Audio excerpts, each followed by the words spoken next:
everyone and welcome back to Burcraft, and on today's Geeky Friday I'm going to be teaching you how I made the Naruto Hidden Leaf and Hidden Sand Village headband necklace charms out of polymer clay, and here's what they look like when they are finished. So the materials you will be needing for this project are gray polymer clay, black polymer clay, you will need a sharp edge, a rolling pin, your small dotting tool, 4 eye pins, chain for necklace, the lobster clasp for necklace, your tools for jewelry, baby oil, and Sculpey glass glaze. So the first thing that you're going to do is you're going to condition your black clay, roll it out, and then press it out into a rectangle about this size. And then I use baby oil to take any of the fingerprints away. And I make 2 of these because I'm making 2 different headband charms.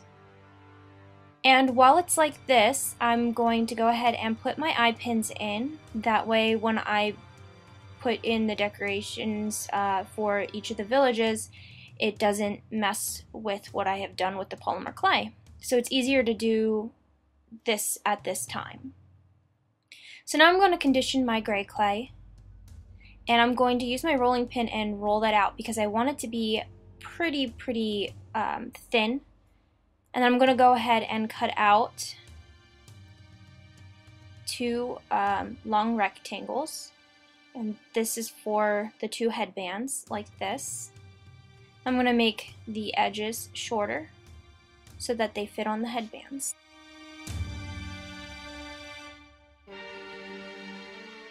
And then I'm going to go ahead and place that onto the headband and press it down.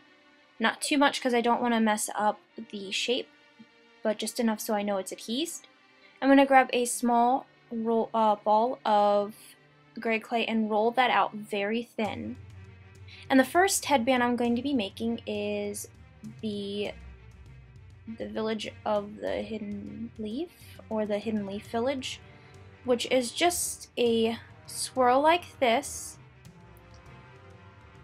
and then you add a little bend and a point on the end, so it looks kind of like a leaf.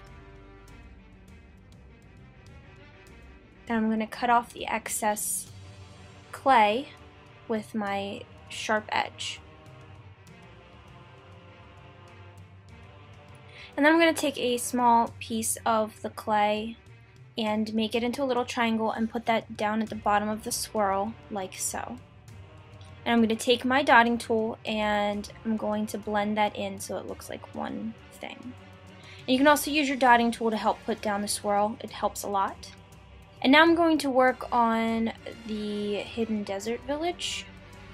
And to do this one, I start by making a small rectangle shape like this.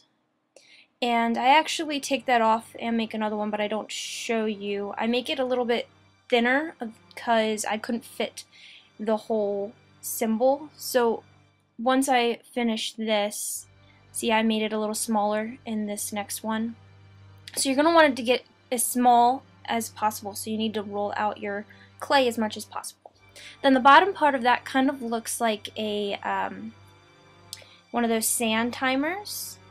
So you're going to go ahead and make a shape like that. It's kind of like an eye or one of those timers that you flip over. And the best way that I think to do this is to use your dotting tool to help guide your shapes. That way your fingers don't get in the way, because you can mess up one area that you've already done or get the clay too close. So the best way to get your design is to use a dotting tool. Now you might also want to use some TLS on your object, but since the pieces were so small, I knew they were going to adhere when I did this, when I baked them. So I did not use TLS, but the Sculpey glass glaze that I use in the end also helps to hold it in place.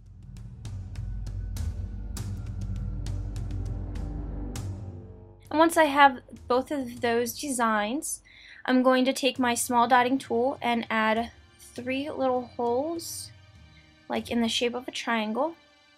to each of the ends of the headband. This is where the rivets of the headband would be. And I'm going to go ahead and place these in the oven and bake them for 15 minutes at 275. When they come out, I'm going to add 2 layers of Sculpey glass glaze for maximum glossiness, and this will also help to keep the piece together and solid, and it makes it look nice when it's nice and shiny. Add a jump ring to the end at one of the eye pins, and I attach chain to that. Then I add a jump ring to the other end and attach that. And then what I do, which I didn't get it on camera, is I find the center and I cut the center, and then I add the lobster clasp to one end and a jump ring to the other to make it a necklace. And here is what it looks like in the end. I actually have 3 because I made one for my sister, so I have all 3 in the picture. I hope you guys enjoyed the video, and if you want to see some more of my Geeky Friday videos, go ahead into my video archive and check it out. And here is my latest one from last week where I make a Mega Ampharos canvas. And don't forget, if you want to see more, you can check out my store Envy, which is located in the description below.